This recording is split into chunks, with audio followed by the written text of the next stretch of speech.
Hey guys, here we are for an encore appearance with Captain Joe Sacchetti. We're here to talk about paratroopers. That's right. We can never get enough paratroopers, and we're going to talk about the only weapon to ever win the Medal of Honor. Okay, well, tell me about it. Stay tuned.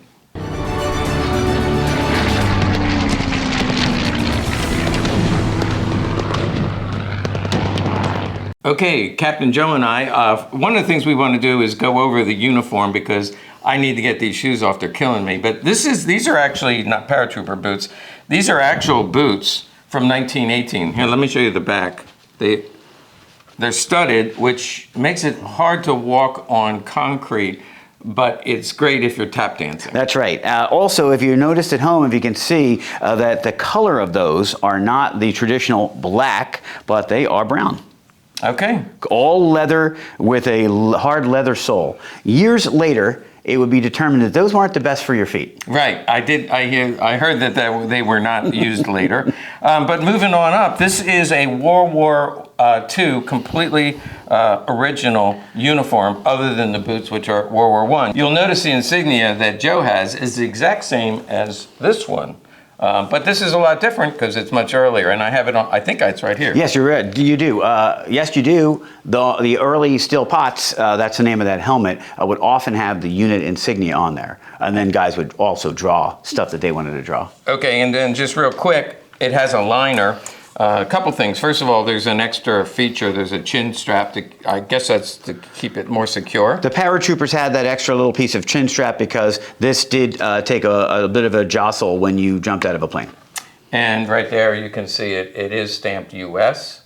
So we know it wasn't issued to the Germans. And then you take this out. Now, you told me this has a usage. Right. You've just taken the liner out. And by the way, the liner has this great insignia. That's a regimental insignia of the 325 glider. As you can see, there's an actual plane with a parachute because the glider infantry. This is a great keepsake you have. And the outside part of this, made of steel, is called the steel pot. Not only did it stop bullets fairly well, it did a pretty good job. Not a great job, but at least it deflected the bullets off, but it's made of steel, and you could do stuff with it, like you would shave every morning by filling this up with water, and you could boil food in it. But not for a latrine.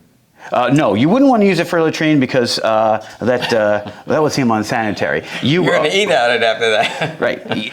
Being steel, though, it also had the ability to be a tool to bang down a stake, and there are several instances where in hand-to-hand combat this was used as a weapon in place of anything else to crush a skull or break a bone. Okay. You're not going to be using it for that purpose. No. Okay, a few more things about the uniform, but first my apologies because I wore this shirt this morning without thinking, Backroads is not paying me anything, but they do a good job on trips, and we want to talk about the trip that we are having coming up in October. But we'll do that. First, let's go through the uniform. First of all, deep pockets everywhere. Yeah, you had cargo pockets on your pants and 4 on the jacket. They could hold a variety of things that you would need. If you had things that were particularly heavy, you would tend to put them in your leg pocket because you had more strength there. Things that were more bulky. You could put meals and extra ammo if you ran out on your ammo belt. But then it was really personal choice. You could choose to put anything in any pocket you wanted. Okay, now I found one secret pocket over here, right next to my microphone. So it zips closed as opposed to the rest of it was buckled. By the way, this is a 26-inch pants, and I'm a 34, so it's a little bit tight. And I want to say, though, you are pulling that uniform off pretty well. Well, I'm going to suck it up a little bit. But I found this, so I mentioned the zipper, but I found this secret compartment. It's just really tiny. And I'm thinking like a penknife or something? Right, you've got the chest pouch there. Remember, you could really choose any pouch you wanted. Notice that the others are all buttoned, but that one is zipped for extra safety.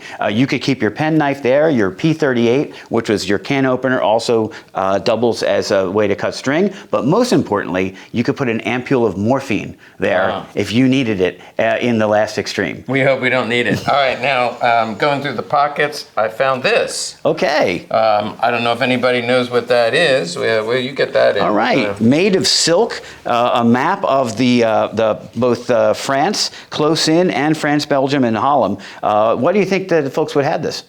Shot down behind their glider overshot, they're lost, they need to get out. Sure. How do I get back to my home base? If you had Normandy this, here. yes, if you had this map, you would understand. Of course, you knew your piece, but General Eisenhower did a great job in having people know most of the mission, and so you would have this. Also, take note of the silk. That's all weatherproof, and it also contributed to the ban of silk in the United States. So, ladies, sorry, they weren't able to have any silk stockings during World War II. They were all being used for parachutes and nifty stuff like this. Okay, and when I dig a little deeper,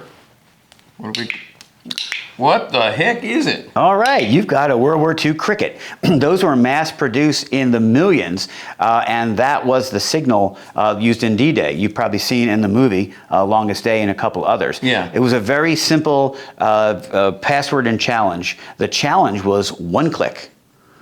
And if I saw you, then to let you know I was a friendly, I'd give you 2 clicks back.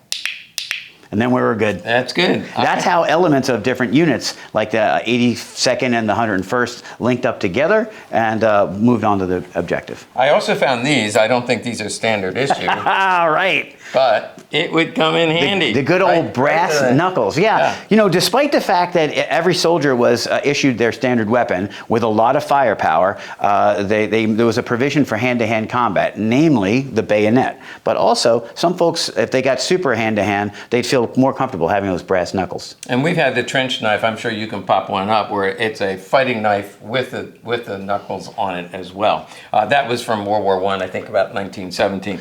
Side note, the German soldiers, if they captured you, weren't always that happy that you had brass knuckles or any close-in So they fighting. might then use them on you. So That's if right. you're getting captured, take that Just and throw it. Ditch him out.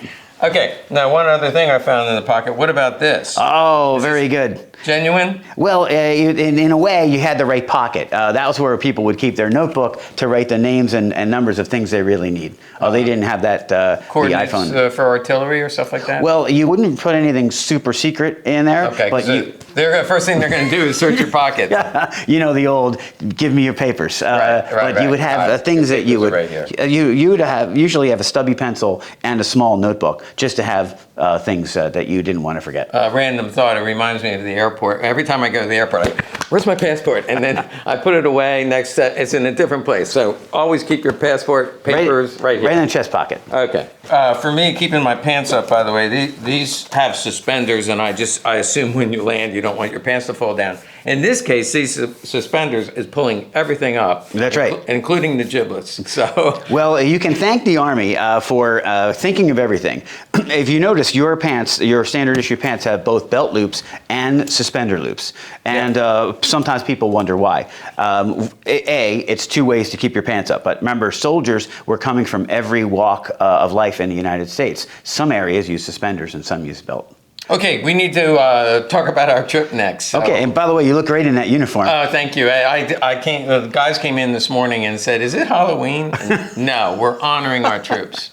Now we want to talk about the trip. All right, out of uniform, a lot more comfortable. Finally, the blood is circulating all the way to my toes. The heat of battle has now subsided. Exactly. So we want to accomplish 2 things. One, we want to talk a little bit about our trip coming up in October. And also, you have a BAR Paratrooper / Normandy story. So we want to make sure you stay tuned all the way to the end. Don't look away. Let's talk about the trip. And by the way, if you're interested in the trip, in the description, there is an email to get a hold of Joe. And that's what you want to do. You'll give them an overview of the trip. That's right. We have room for 2 more couples, so we'd love to have them join you and your wife Lori and myself and Domenica and other folks that are going on. We're going to spend 4 days in Normandy, and that's amazing because a lot of tours get in and out of there in a day, but we're going to spend a great amount of time doing and seeing all the things that you've always wanted to do. Walk along Omaha and Normandy Beach, the Arromanches Bridge, the towns of Bayou and St. Mary Glace. We're going to cruise through Brecourt Manor of the 101st. Not only that, There is an incredible amount of beauty, food, and culture, like Mont Saint-Michel. And how about the little town of Saint-Malo that was featured in the Netflix series? Did you see it? It's called All the Light We Cannot See. Yeah, it was phenomenal. It was really, really. I'm looking forward to going, especially good food and some of the best wines in the world, and all the accommodations are first class. That's right. Premier hotels and meals. We'll hit a couple of Michelin star meals and a couple of super duper rustic meals as well. We're also going to hit the Channel Islands. Okay. Most people haven't visited there. There's actually no other tour that visits Normandy and the Channel Islands. Don't know why, but they should. Channel Islands is perfectly preserved. It looks like the Germans just pulled out there last month. And the curator of the museum is a subscriber to our channel, so make sure you like and subscribe, the rest of you. Damien Horn is an awesome curator, and you know what's amazing? If you look at his site, he continues to get things donated from the Channel Islands right there on the island. Someone found some shells. They found an old exploded bomb. Not that you have to worry about anything when we go over there, but it is a phenomenally beautiful island. And then we're going to finish up with 4 days in Paris. So it's really a trip not to be missed. So for more information, you want to go to the description and you'll find Joe's contact information. Contact him. And unfortunately, we do have a deadline. I'm going to be in Africa the middle of July. And that's pretty much the drop dead date in terms of people signing up. That's right. July 16th, we want to have everything firm. We've got some lovely people that are already signed up. I mentioned we've got room for 2 more couples. We'd love to have folks join. Just send me that email. We'll get them lined up. Okay, let's talk about some very cool weapons. Now, we already did a video where we shot the M1 Paratrooper. I think we tied on the shooting contest, but this is just when people think of a paratrooper weapon. But this time we're going to talk about one they don't normally think of, because what paratrooper wants to carry it? Well, you tell me the story. That's right. Imagine that most of the paratroopers have the M1 carbine paratrooper model because it's great to jump with, and we talked about that last time because it's nice and light. It's 5 pounds. Then the opposite end of the spectrum is this Browning automatic rifle, the BAR. Now, if that sounds mystical and conjures up memories of amazing things, it should.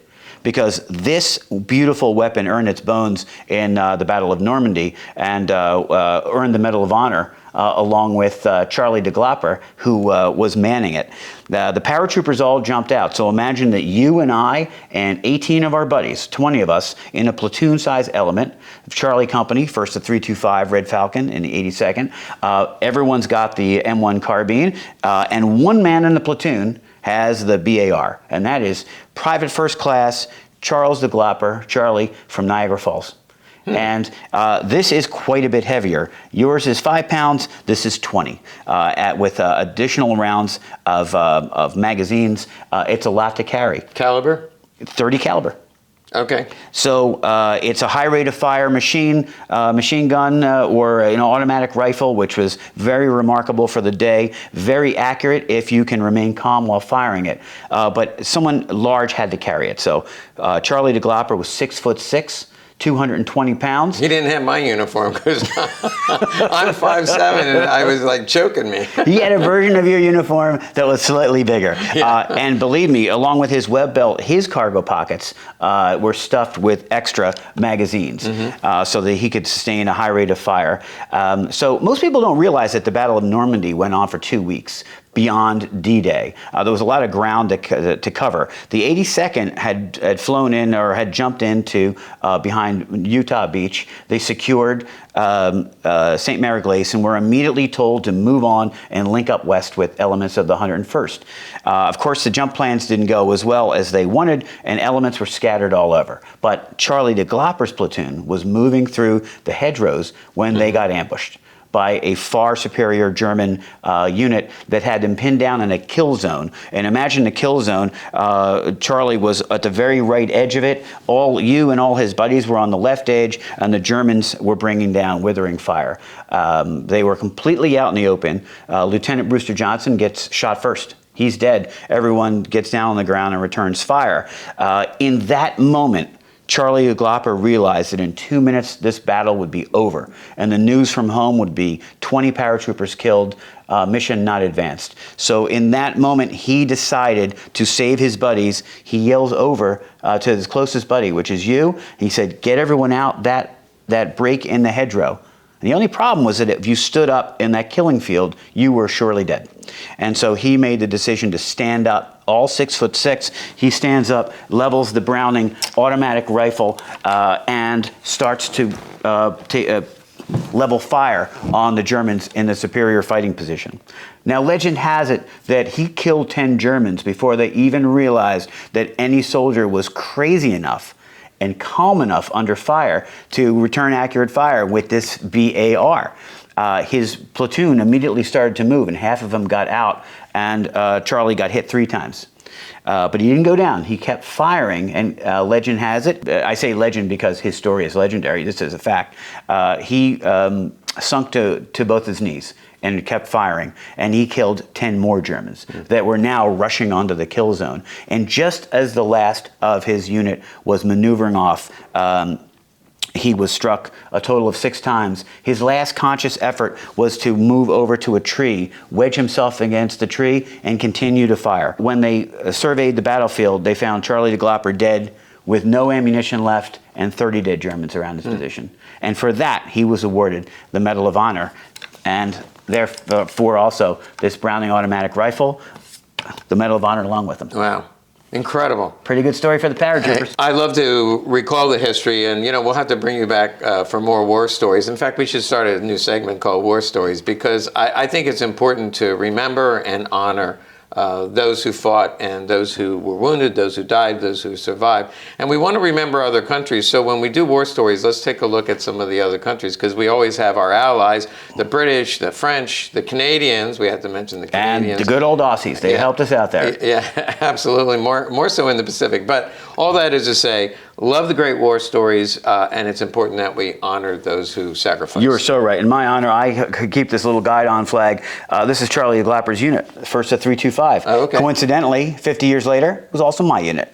I was a Red Falcon. So no wonder you remembered this story so well. So, hey, we're going to move along, but make sure you like and subscribe and take a look at the trip. And stay tuned, because we'll bring back Captain Joe sometime soon with another war story. Thank you. And love to see you here on the site, but also love to see you in France. That would be great and memorable. Thanks.